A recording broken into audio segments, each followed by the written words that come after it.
The National Weather Service in Peachtree City has issued a severe thunderstorm warning for southeastern Oconee County in northeastern Georgia, central Morgan County in north-central Georgia, Greene County in east-central Georgia, northwestern Taliaferro County in east-central Georgia, southwestern Oglethorpe County in northeastern Georgia until 10:15 a.m. Eastern Daylight Time.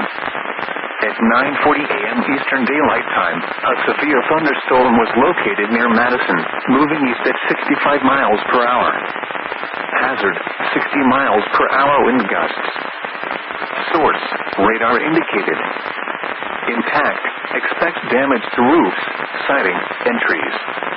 Locations impacted include Madison, Greensboro, Lexington, Union Point, Bostwick, Woodville, Maxey's, Buckhead, Stevens, Rayswood, Hutchings, Greshamville, Cary, Swords, Penfield, Falmouth, Farmington, and Appalachia.